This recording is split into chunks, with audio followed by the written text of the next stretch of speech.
Hello, baby tankers. It's Daddy Genius here with a bit of a tip video on the T-34-3, or T-34-3 tank, not to be confused with so many more of the T-34s in this game. But this tank is currently available for an op.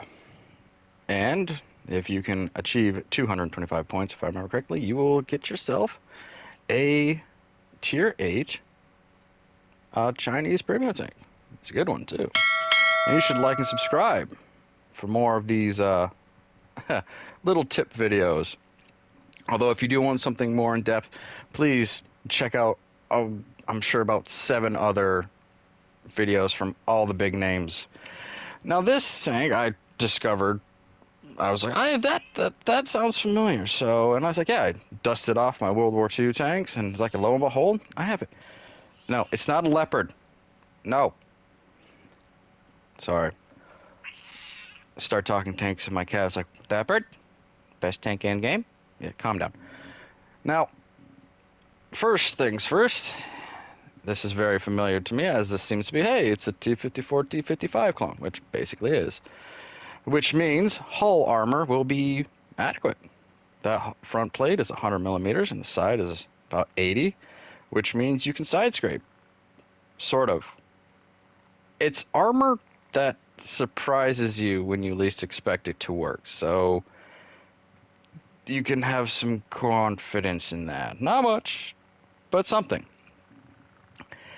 And as with all the Soviet-esque boom snouts, the 120 millimeter has great alpha, 390, 175 pen on standard, 250 on the heat.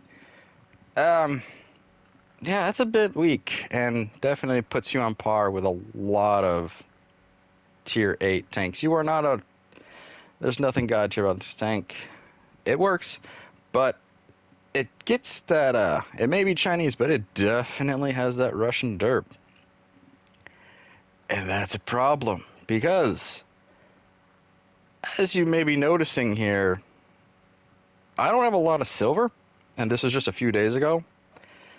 So we're kind of doing a naked tank run here. This is the first match. The commander will have 1 skill, 6 cents, and no equipment.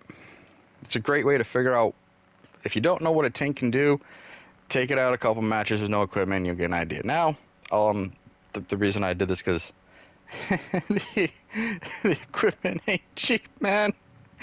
Ooh.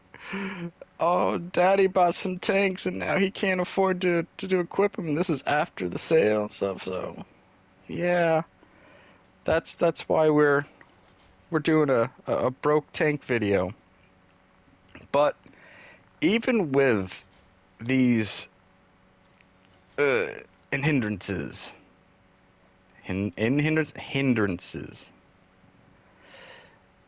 you can still be a valuable player to the team, especially with a medium tank that can do 56 kilometers per hour. You can be a spotting tank, and you can be a flanking tank. Now, if you have to just be mindful of where the rest of your team is when you're in front of them, because if you don't have backup, your whole spotting ability is wasted, and now you're most likely accidentally YOLO'd. So this is what this video is going to be about, because I started off with a great plan. It was a wonderful plan, and then of course, as with all plans in this game, you almost immediately have to throw them out the window, especially because there's so many things. Like, 1, what map are you getting? 2, what does your team consist of? How much artillery? 1 or 2? How many light tanks? 1 or 3? Do you consist mainly of medium tanks or heavy tanks? There's a lot of variables. It's all overwhelming. So that's why I advise you, don't lead. If you're starting out, let's make sure your light tanks are in front, but also maybe be willing to keep pace with some of the heavies. But if you're being adventurous and you really want to get out there, this video is for you.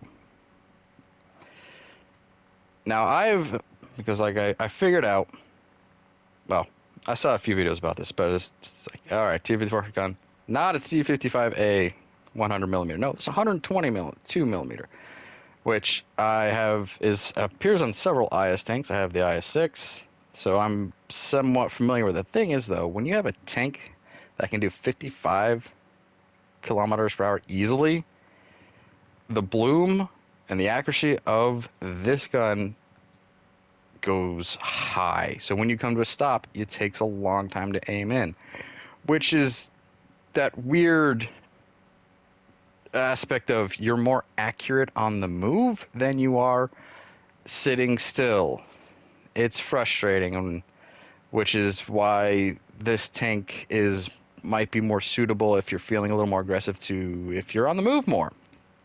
But starting off early in the match, you have to be careful of that, because again, you can suddenly find yourself on point with this tank as opposed to being a support tank, which in that role, it is very good. If you find yourself sitting next to a heavy tank and you two are setting up an ambush, you can quickly discharge your boom snout, then start moving around and flanking, causing a distraction and opening up opportunities for attack.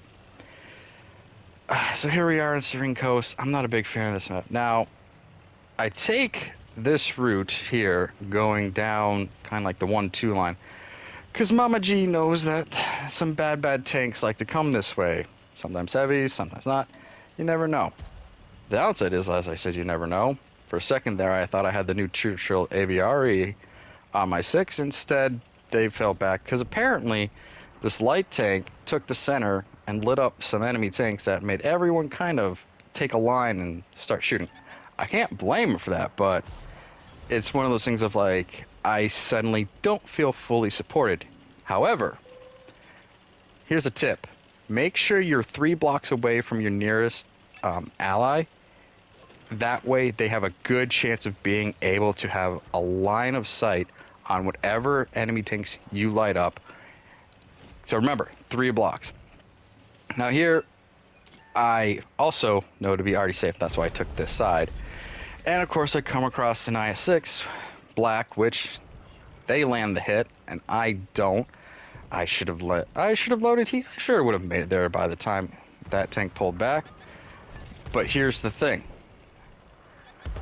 As long as I know I'm already safe and I don't poke too high over that hill, the IS-6 has a better shot on me than I realized, and that's because I'm too far to the right in this little gully, this little holler here. I need to be over near the wall. That's how I keep myself away from him being that tank to get a line on me, forcing the IS-6 to come over the top of the hill, which is where, as you can see, a heavy tank hates to be. And heavy tanks also hate to be detected, and that's what I'm doing here.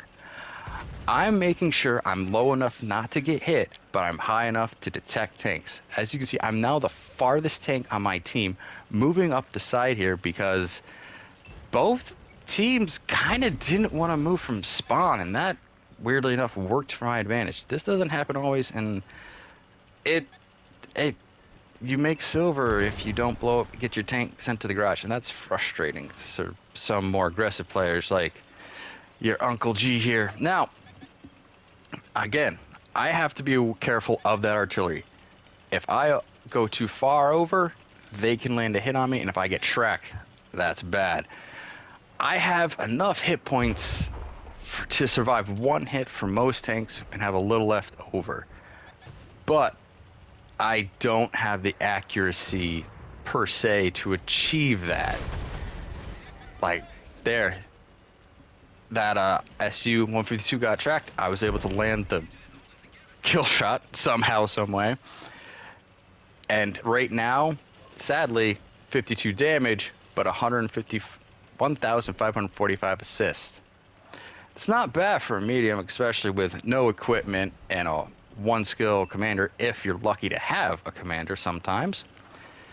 Now, I guess the better medium. The Barask is pushing ahead finally, knowing, capitalizing on my efforts. That's the name of the game. So I push along here and watch the dude. Stop, aim. I didn't wait long enough and ate dirt. Pull back, and hello, Artie. That's a straight line that I don't like the artillery having on anyone, and I do not want to get splashed. Should have been more patient with that shot. Too far to the left for a boom snout that doesn't like to shoot straight. We're moving along here. We have dominated this match. Thankfully, I like to take credit for making sure the left side was properly monitored and allowed many heavies and the artillery to see what the heck is going on and maybe get a few shots in. So here's Artie. Hi. We're moving up. I feel like I'm getting close enough. I don't have to stop moving. I'm aiming, shooting. What the heck was that? Slow-mo time. Shoot again. Looks like I hit a rock far to the left. Yes. More spot, more assist, almost 2,000 assists in a tank with a boom snout that there are times you will see that round fly so far to the left or right that you honestly think if the map were bigger, it could curve around and slam me into your, the scary boomerang effect. Not a great match, but when you have no equipment and a tank that has a unique quirk, spotting, get low, peek, spot, and make sure hope your team is there to have your back. With that said, this is your big cuz, hoping you listen to the words of advice. Hope you keep your tracks on the ground, our energies in your favor, and catch you in the next one. Bye.